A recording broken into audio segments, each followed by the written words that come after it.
A review, update, and commentary for the cough without a cause, facts and factoids of the habit cough. Miles Weinberger 1,2, Dennis Buettner 3 and Rady and Bar 4. 1 Rady Children's Hospital, University of California San Diego, California 92123, USA 2 University of Iowa, Iowa City, Iowa 50011, USA 3 Habit Cough Association, Savannah Park, Maryland 21146, USA 4 Centerpoint Medicine, La Jolla, California 92037, USA Correspondence, Miles Weinberger at wiowa.edu, telephone, +1 760 487 5531. Abstract, background, a habitual cough, persisting after the cause is gone, was described in a 1694 medical book. Successful treatment of this disorder known as habit cough was reported in 1966 by The Art of Suggestion. The purpose of this article is to provide the current basis for diagnosis and treatment of the habit cough syndrome. Method: the epidemiology and clinical course of habit cough were reviewed. Original data were obtained from 3 sources. Results: unique clinical presentation was the basis for diagnosis of habit cough.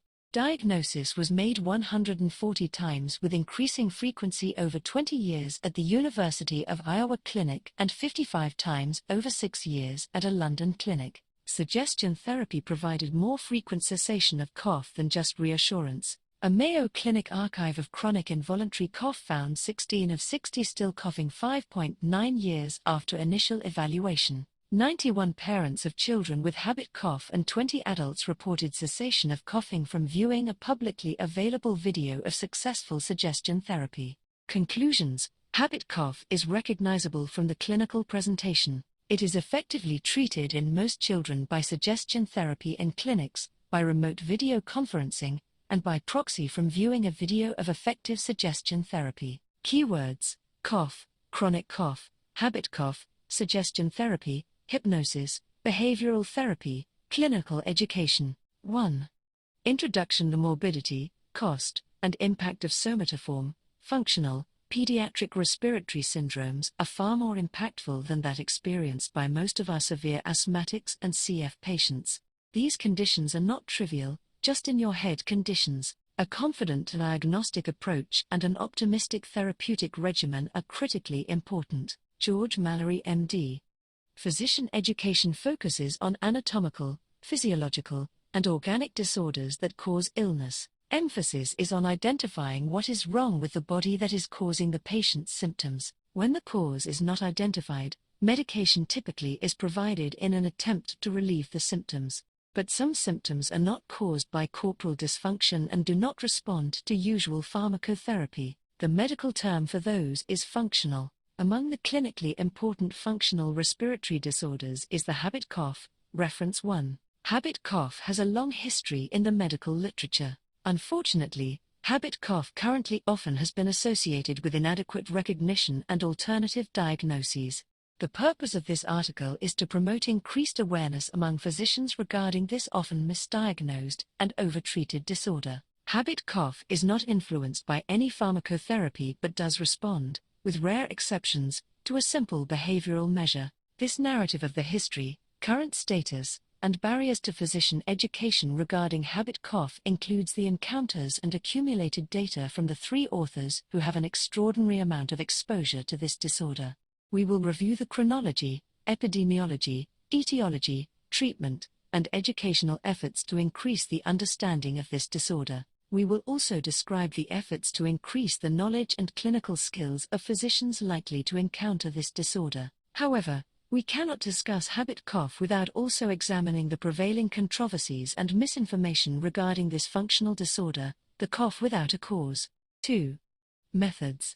3 present sources of data were used to characterize habit cough. 1. The University of Iowa Pediatric Allergy and Pulmonary Clinic from 1994 to 2014 provided epidemiologic data not previously published. 2. Over 200 remote contacts from February 2019 to September 2022 provided insights and aspects of outcome beyond what could be derived from clinic patients. 3. selected patients from a private practice of author R.A. provided observational and treatment data about children with recalcitrant habit cough.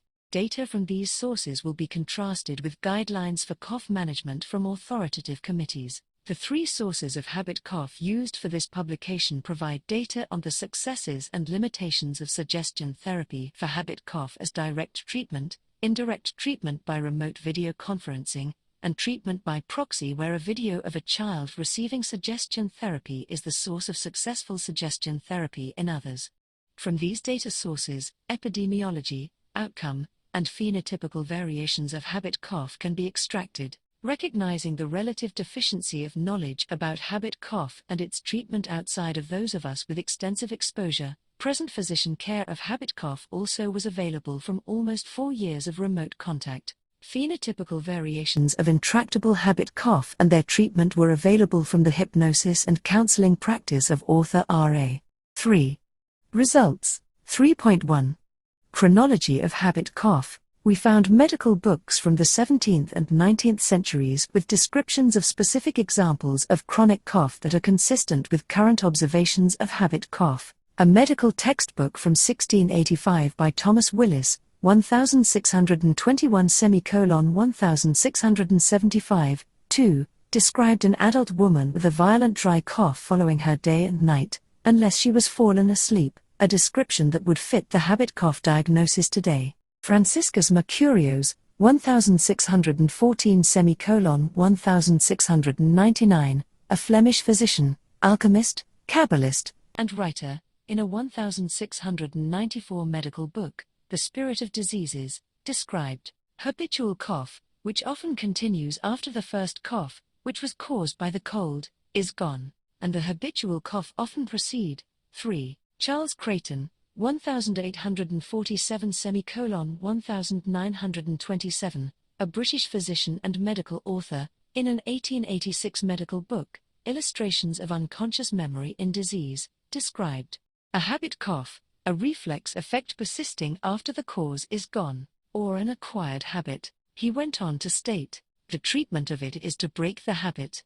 4. This was insightful reasoning on the part of Dr. Creighton. Breaking the habit was essentially what Dr. Bernard Berman, a Boston allergist, reported in a 1966 publication. 5. He described 6 children seen in his practice over a 5-year period, 3 boys and 3 girls between the ages of 9 and 13 years. They all had daily barking coughing for the prior 3-6 months with absence of cough when asleep. He concluded that they were afflicted with habit cough. Dr. Berman stopped the coughing by what he called a simple modality of therapy that required an understanding and experience in the art of suggestion. Being aware that this repetitive cough had been considered a tic by some and a psychogenic by others, drive, Berman considered those diagnostic terms for the disorder. However, he commented that he observed no motor or vocal tics and no evidence of concerning emotional problems in those children. He reasoned that the ease of stopping the cough with a simple behavioral technique justified the term habit cough. To this day there is no reasoned justification for considering habit cough as a tic disorder, a tic cough, or psychogenic cough, terms that have been used by some without any basis. A 1991 publication reported 3 boys and 6 girls, median age 11 years, who had been previously seen at the University of Iowa Pediatric Allergy and Pulmonary Clinic with histories of 2-5 months of a harsh barking, non-productive repetitive cough during all waking hours but absent when sleeping. 6. Coughing occurred in spasms and with unusual frequency. Medications prescribed by the referring physicians had been ineffective. The coughing was stopped within 15 minutes using an adaptation of Berman's art of suggestion. Sustained benefit was documented by telephone contact a median of 3.6 years, ranging up to 9.4 years, after the clinic visit. Psychopathology was not apparent from a standardized psychological questionnaire. On the basis of that experience, suggestion therapy continued as the standard of care at the University of Iowa. 3.2.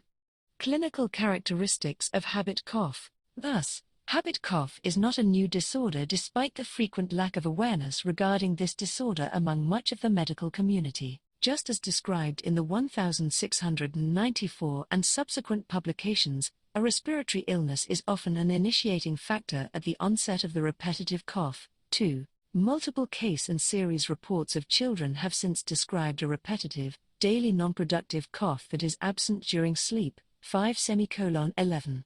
Habit cough is a distinctive syndrome recognizable and diagnosable by its unique clinical presentation. While the cough is most commonly described as barking or honking, home videos provided by parents demonstrate variability in the sound and frequency of the cough. U2.B accessed 1 November 2022. Data from the University of Iowa Clinic reported about 10% of the children having softer, throat-clearing type coughs. 11.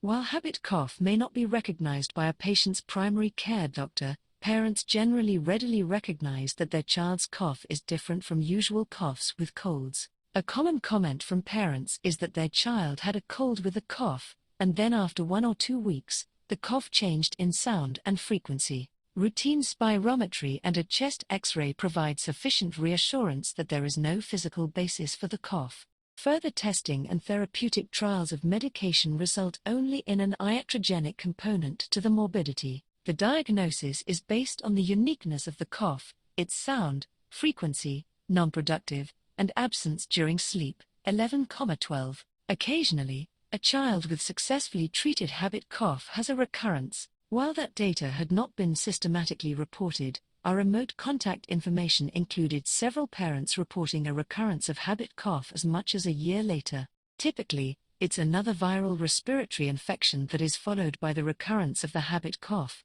Children with recurrences self-managed their cough when reminded that they knew how to control the cough from their prior experience. One younger child, who had a return of habit cough a year later, required repeat suggestion therapy to stop the returned cough because she could not remember what she had previously done. 3.3. Epidemiology of habit cough. In 2016, the diagnosis of habit cough was identified at the University of Iowa 140 times over a 20-year period from 1995 to 2014 based on information from the electronic medical record. 11. The average age was 10 years. 85% were between 8 and 13 years of age. The diagnosis was made by the frequent repetitive dry, non-productive, cough that was absent once asleep. The absence once asleep despite a severe daily cough is a sine qua non for this disorder. A seasonal pattern with late spring and midsummer decreases in the frequency of diagnosis approximates the seasonal pattern of common viral respiratory infections. Using the same criteria for diagnosis of habit cough, a repetitive dry cough that was absent during sleep, Brompton Hospital in London, England reported the diagnosis of 55 children during a 6-year period, an average of 9 per year. 12. Approximately the same frequency occurred at the Iowa Clinic during the 12-year period from 2003 to 2014. The median age was 10 years at both institutions. For most of the children seen at these two institutions, cough had been present for periods from about a month to greater than 12 months prior to being seen. An increased frequency of habit cough diagnosis from 2.2 to 4.5 cases per year was attributed to a period of financial stress in Greece. 13. However, year-to-year variation of that magnitude also was seen during the 20 years at the University of Iowa. Figure 1. Figure 1. Annual diagnoses of habit cough by the faculty of the University of Iowa. Allergy and Gnosis. Histogram demonstrating the number of diagnoses each year. Pulmonary Clinic from 1995 to 2014. More data on the prevalence of habit cough were a systemic evaluation of 346 children brought to centers in Australia, specifically for chronic cough. Protracted bacterial bronchitis, a cause of chronic cough primarily in infants, was present in 142 of the 346. Asthma was diagnosed in 55, and 48 had spontaneous resolution of the cough. Of the 101 other cases, 15 were diagnosed as habitual cough. 14. These data on the frequency of diagnosing habit cough among those presenting with chronic cough and the frequency with which habit cough is diagnosed at two major referral centers provide the best information we have regarding the prevalence of this functional disorder. A few physicians, predominantly pediatric pulmonologists, in 14 states in the US and 10 other countries currently have indicated that they are diagnosing and treating habit cough in a manner similar to that described here. The COVID-19 pandemic was associated with some community physicians indicating to us that they were seeing more children with habit cough. From the 11 children reported to us with characteristic habit cough post-COVID-19, it did not appear that habit cough post-COVID-19 differed from habit cough triggered by other viral respiratory infections. COVID-19 can cause an acute cough, but a chronic dry cough is reported to follow recovery that can last for months. This is described in an extensively referenced review, 15. The post-COVID-19 prolonged cough may or may not be accompanied by other long COVID-19 symptoms. Data in publications of respiratory post-COVID-19 follow-up in children are insufficient to ascertain the frequency with which some have the characteristics of habit cough, 16,17. 3.4. Etiology of habit cough. The cause of habit cough is an enigma. Why does it start? Why does it happen in some but not others? Why does it persist for months and even years? Cough hypersensitivity has been proposed as a hypothesis for the persistence of idiopathic or refractory chronic cough. 18. However, evidence suggests that cough hypersensitivity may be both a cause and consequence of persistent coughing.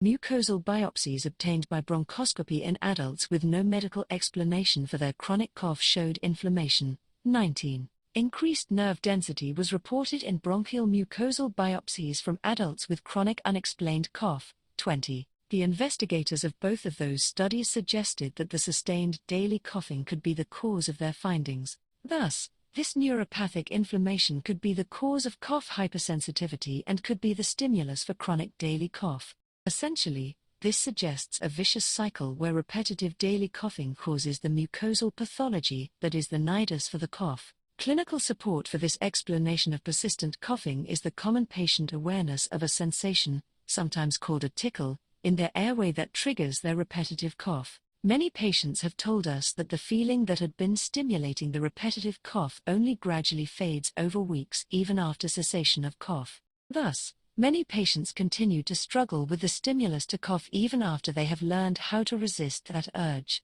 An analogy to which patients can relate is a mosquito bite that itches. The more you scratch it, the more it itches. It does not heal until the scratching stops. The desire to scratch is analogous to the desire to cough. In both cases, the cycle of itch, scratch, and tickle cough requires control of the sensation for healing to occur. Clinical observations suggested that stress and anxiety contribute to habit cough in some patients. A description of stress associated with habit cough was described by Papadopoulou et al. 13. However, association does not prove etiology. The stresses described by Papadopoulou et al. Are not unique and occur also in children without chronic cough. 3.5. Treatment of habit cough. Habit cough has been effectively treated by various forms of suggestion therapy.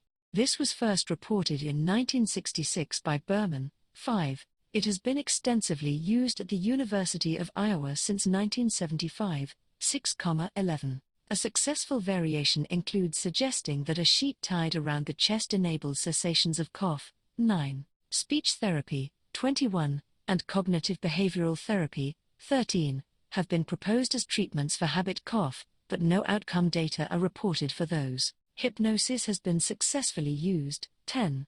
Suggestion therapy has now been used to the greatest extent for the successful treatment of habit cough. Increasing numbers of physicians and some nurse practitioners have found the approach to be effective. Although the provider of the suggestion therapy can alter the wording, major elements of suggestion therapy for habit cough include: establish rapport with the patient and parents, be honest and forthright with patients and parents. Tell the parents that you want to talk to the patient and ask them to sit quietly in the background, phones turned off. Body temperature water should be at the patient's side or in hand to take small sips in anticipation of a cough. Explain the cough as a vicious cycle that started with an initial irritant that is now gone. It is now the cough itself that is causing the feeling that stimulates the coughing.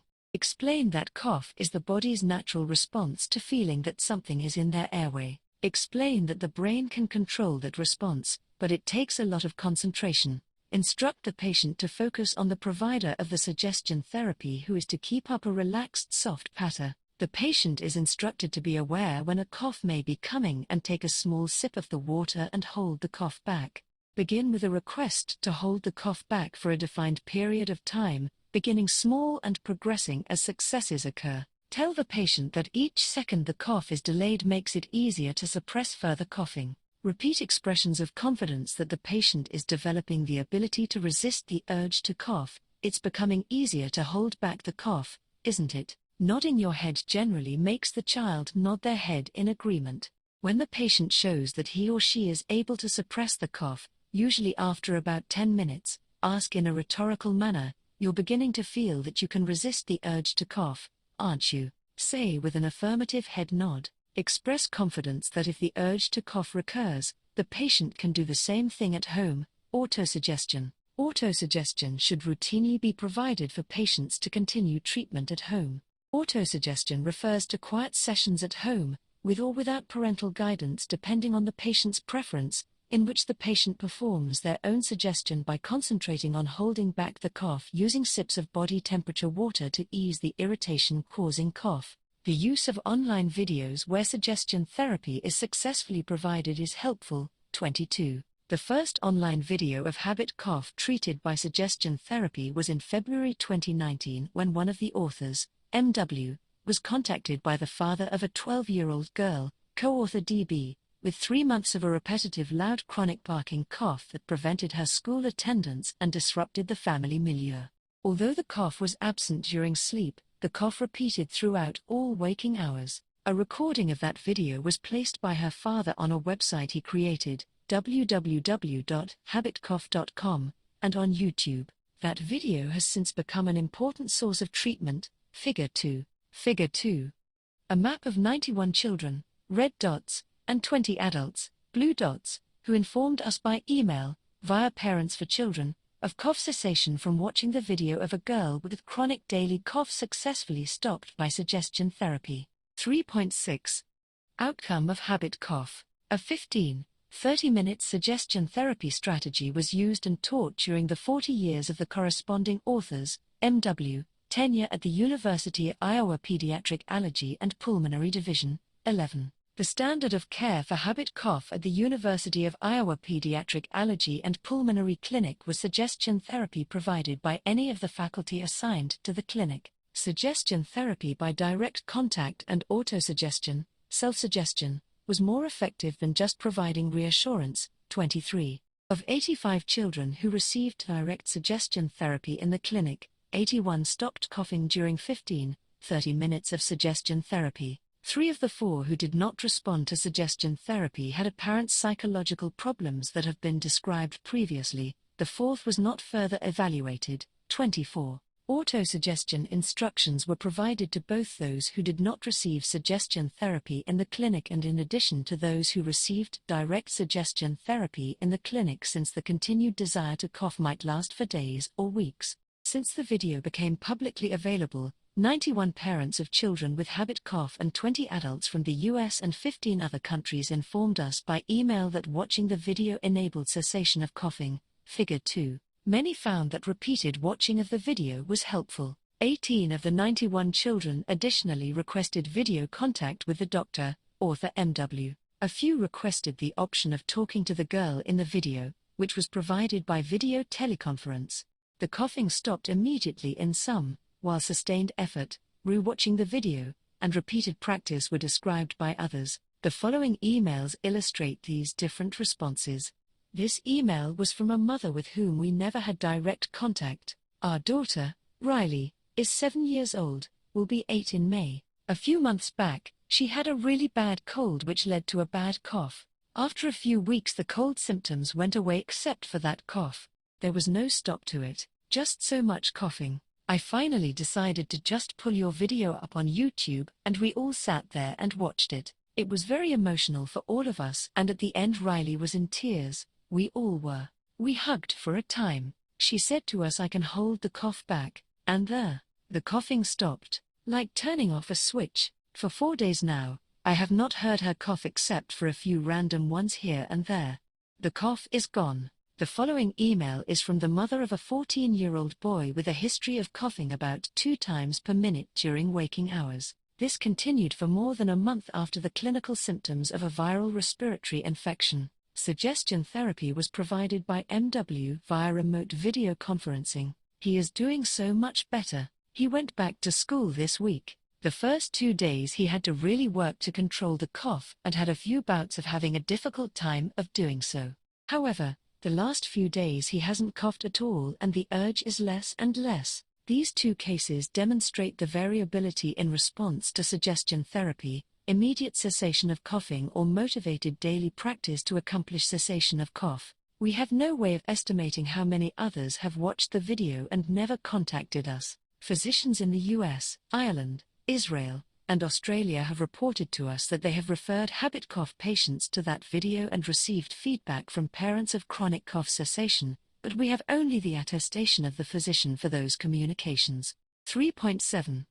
Clinical course of untreated habit cough. In 1991, Mayo Clinic in Rochester, Minnesota reported an 18-year follow-up of 60 children in their medical record archives with childhood involuntary cough syndrome consistent with habit cough. 25. The ages of the children were similar to those reported at the University of Iowa. 11. Since no treatment beyond diagnosis and counseling was given, this essentially provided the natural history for untreated habit cough. Cough spontaneously resolved only after a mean duration of 6.1 months after diagnosis in 44, 73%, of the 60. 16, 27%, were still coughing a mean of 5.9 years from the time of diagnosis. At the Brompton Hospital in London, parents were provided only simple reassurance. 12. A follow-up for 1.9 years was reported in 39 of the 55 children who they were able to contact. Spontaneous resolution of cough was reported in 59% of the 39 within 4 weeks. The others had persistent coughing for longer periods, especially if there was skepticism by the parents regarding the diagnosis. Further evidence of the potential duration of habit cough was obtained from 4 adults among the remote contact patients. Their ages ranged from 23 to 32. They described 8-15 years of chronic cough that had begun when they were adolescents. Their clinical characteristics were consistent with habit cough, i.e., daily repetitive non-productive cough that was absent when asleep. The available data, therefore, show eventual spontaneous resolution for chronic cough in many, but some continue with a persistent cough for years. Consequently, when encountering a child with habit cough, a wait-and-see approach for spontaneous resolution is not a justifiable strategy. 3.8. When suggestion therapy is not effective. One of the authors of the article, R.A., is a pediatric pulmonologist with skills in medical hypnosis that have been used to successfully treat habit cough. 10. Results of hypnosis for habit cough have found that approximately half of all patients with habit cough who use hypnosis initially resolve their cough immediately after the first application of hypnotic relaxation. Most of the others with typical habit cough who are helped with hypnosis resolve their cough within a month. Of 10 patients from the remote contact source who failed to respond to suggestion therapy, only 2 improved with hypnotic relaxation alone. 4 of those 10 patients improved after the use of hypnosis to promote interactions with the part of the mind of which one is not fully aware. Although subconscious, this can nonetheless influence actions and feelings. The use of this strategy is demonstrated in a case study described in Changing Children's Lives with Hypnosis, 26. An example of a patient benefiting from sessions with a medical hypnotist was Stella. Stella was a delightful 12-year-old girl from Texas whose father contacted the author MW in February 2022. Her ambition was to be an actress. She coughed about every 3:5s continually throughout all waking hours, but did not cough when sleeping. Despite several remote conversations where she was fully cooperative and highly motivated to stop, there was no progress. Local hypnosis and counseling were arranged by her father at the recommendation of author R.A. 6 months later, her father described the successful cessation of Stella's habit cough after 8 sessions with a local hypnotist selected on the basis of being skilled in medical hypnosis for children. Interestingly, the few children resistant to suggestion therapy appeared to differ from those who responded to suggestion therapy. The tickle, the feeling in the throat that was typically present in patients with habit cough, was not present in these children. They did not notice any pre-cough tickle or stimulus. They also had persistent very high cough frequency, cough every few seconds, without the greater variation from distraction commonly present in others. In some, the cough seemed to occur with every exhalation. What are we to think about these markedly different responses to suggestion therapy and hypnosis in this small minority of children diagnosed with habit cough? Are they totally different disorders or, as with many diseases, are there different phenotypes of habit cough? 4. Discussion. Chronic cough is a horribly unpleasant ailment. Coughing hundreds of times every hour of their waking lives has a profound impact on their quality of life. Muscular pain, headache, and depression are common in children and adults with this functional cough. Habit cough has been in the medical literature for over 300 years. The children from the University of Iowa and the remote contact data set we have accumulated provide evidence for a serious disorder that, while not common, is also not rare. 2 major referral centers, one in the US and one in England, reported an average of 9 children with habit cough per year in their clinics. 4.1. What is the current status of identifying and treating habit cough? Just as Dr. Berman recognized and treated habit cough in his 1966 publication, 5 other physicians have recognized incessant coughing without an apparent cause as a habit disorder and used their clinical skills to provide their own approach to break the habit. 9,10 publications over the past few years, 11,22,24, and invited presentations to 12 pediatric pulmonary divisions in the US, and pediatric pulmonary conferences in London and Taipei have resulted in an increasing number of physicians who provide recognition and competent treatment for habit cough. A link for the recording of one of those presentations at the National Children's Hospital is available at www.milesweinberger.com. Click here to view some of Dr. Weinberger's presentations at worldwide medical centers. Despite the increased awareness of some physicians, primarily pediatric pulmonologists,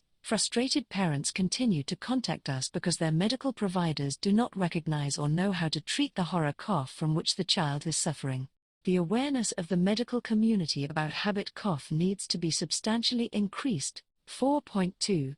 Barriers to diagnosis and treatment. Why the difficulty in recognizing and treating a disorder that a Boston allergist reported as responsive to the art of suggestion in 1966? 5. False beliefs about habit cough have been a major barrier. Table 1. Table 1. Popular factoids and actual facts regarding habit cough. Children with habit cough exhibit labile indifference. It has been suggested that children with habit cough appear to not care about their cough. While children may adapt to living with a chronic cough, few if any have appeared to us content about their cough. It is life-altering for the child and their family and, if asked, the children express concern about their cough. They are not indifferent to their cough. School phobia can precipitate or perpetuate habit cough. This claim was made in a 2020 Chest publication, 27. The reference used to support that claim was a case series of adults at a psychiatric facility, 28. While there are occasional patients with school phobia as a factor, our experience does not support the assertion that school phobia is a common concern as a cause of habit cough. We have observed that the children with habit cough are generally concerned about missing school. Those who had been out of school because of the cough are generally enthusiastic about returning. Habit cough is exclusively a pediatric disorder. We have been contacted by 20 adults from 8 countries with chronic cough who reported to us by email that their coughing was stopped by suggestion therapy from viewing the video made available by co-author DB, see Figure 2. In addition, 3 adults had their chronic cough resolved by hypnosis therapy performed by co-author RA.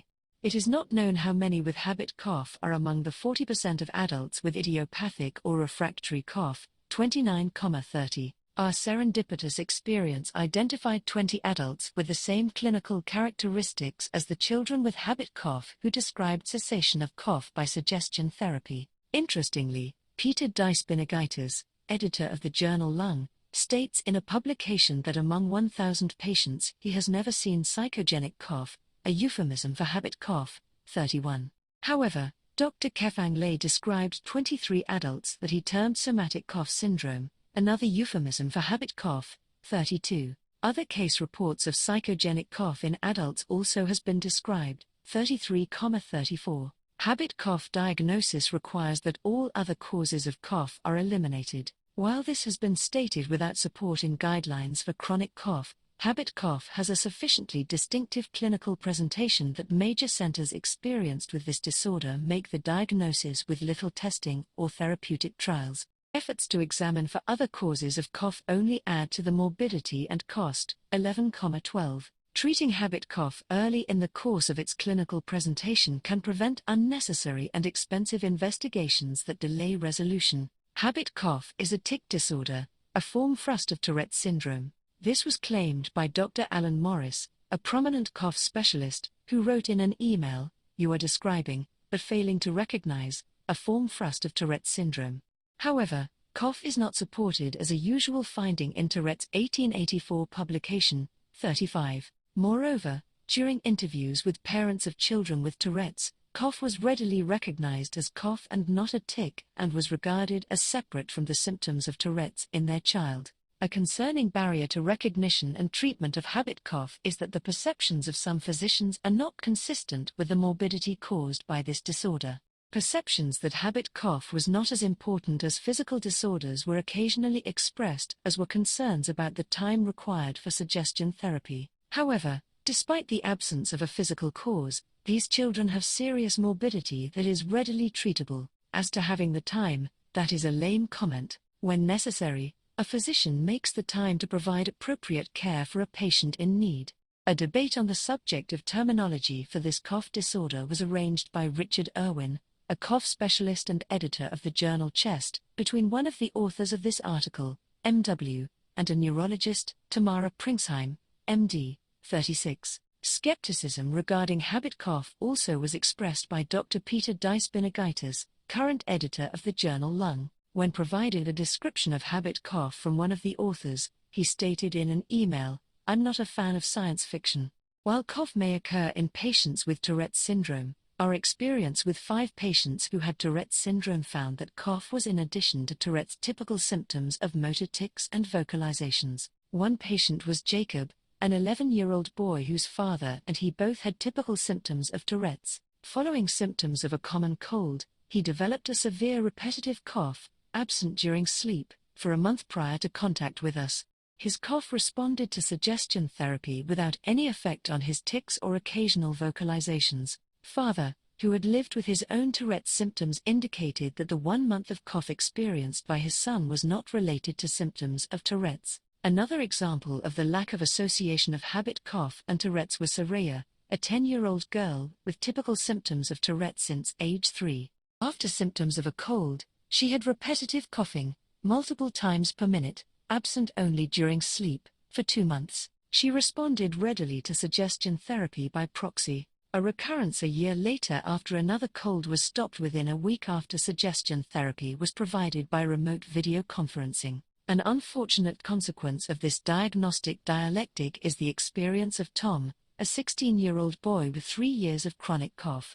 In 2020, a neurologist at Children's Hospital of Philadelphia attributed his cough to Tourette's syndrome, a diagnosis that stayed with him until suggestion therapy provided by remote video conferencing enabled him to control his cough more than 2 years later. 3 days after the remote video conferencing, Tom reported coughing had gone from thousands per day to no more than 10. 10 days later, Tom was continuing to be free of his former daily repetitive cough with no symptoms of Tourette's. Thus, our experience has been that motor tics were not associated with habit cough. Cough was distinct from the echophenomena of Tourette's. While there have been published case reports of chronic cough attributed to Tourette's, 37,38, our experience indicates that when typical symptoms of Tourette's are present, a chronic repetitive dry cough present during most waking hours that is absent during sleep is likely a separate clinical problem and not a component of the Tourette's.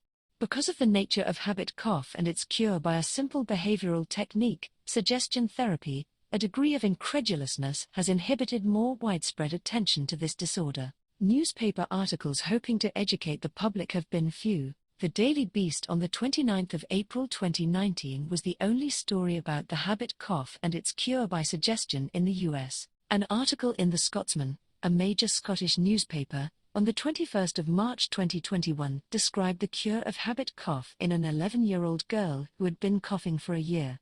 She stopped coughing by watching the video of suggestion therapy provided to a 12-year-old girl. Further publication in the health section of major newspapers would distribute information that enables parents to seek earlier diagnosis and treatment. 4.3. Guidelines for chronic cough from professional societies. A guideline for the diagnosis and treatment of chronic cough in adults and children was published by the European Respiratory Society in 2020 with 18 authors, 39.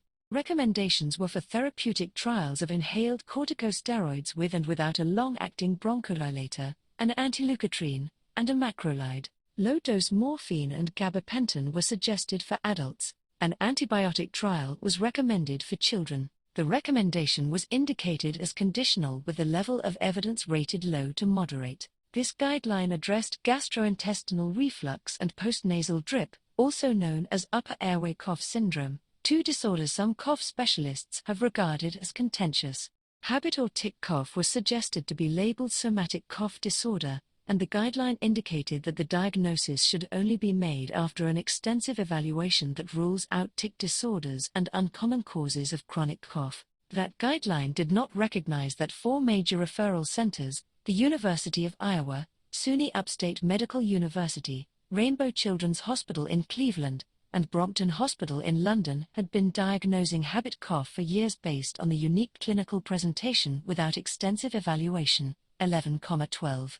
A guideline published in 2020 by an expert panel in the journal Chest focused on chronic cough in children. 27. The report acknowledged that many questions addressed in systematic reviews of chronic cough did not contain high-quality studies or evidence. Gastroesophageal reflux and postnasal drip were not supported as being of concern in children. Emphasis was placed on the importance of identifying various diseases that cause cough, such as tuberculosis, pertussis, and protracted bacterial bronchitis. While habit cough, also known as tic cough or somatic cough syndrome, was discussed, a major characteristic of habit cough was discounted. Specifically, the expert panel concluded that the presence or absence of cough when sleeping should not be used to diagnose or exclude psychogenic or habit cough. This was inconsistent with virtually every publication describing absence when asleep as a characteristic of habit cough. 4:11.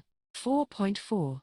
Strengths and limitations of this report. The strength of this report is the presentation of the extensive past and present experiences with habit cough of the authors, the provision of data related to the clinical course of children not treated with suggestion therapy, and the observations that suggestion therapy stops chronic cough in a substantial number of children and some adults with this disorder.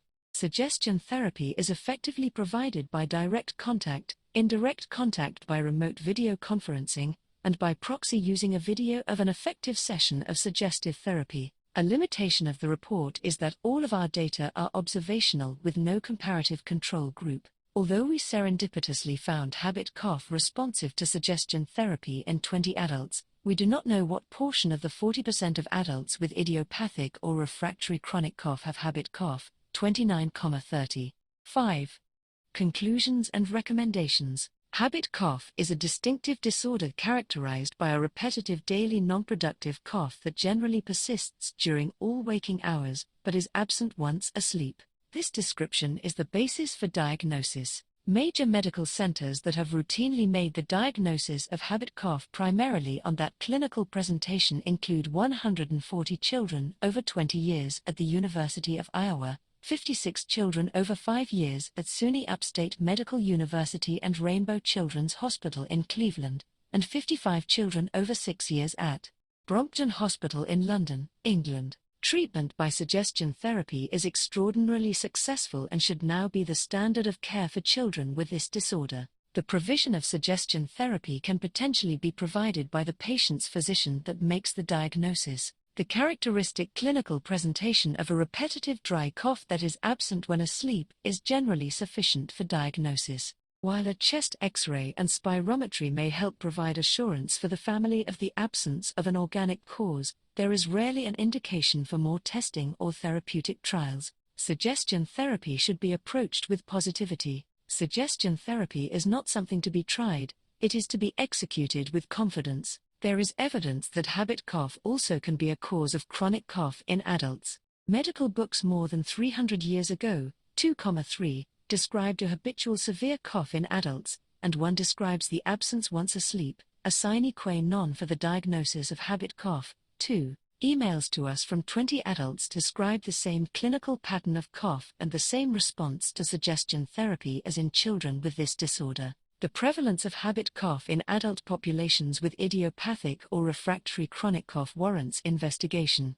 Those with a clinical pattern consistent with habit cough should be considered for a controlled clinical trial of suggestion therapy. Author contributions: conceptualization, MW, methodology, MW, DB and RDA, validation, MW, DB and RDA, resources, MW and DB, writing, original draft preparation, MW, writing, review and editing, MW, DB and RDA, supervision, MW and DB, project administration, MW, and DB, visualization, DB. All authors have read and agreed to the published version of the manuscript. Funding: this research received no external funding. Informed consent statement: this publication involved no human experimentation or identification. In the few places where specific patients were mentioned, identification was not provided, and all patients or parents of children who voluntarily provided clinical information signed a release permitting sharing of that information.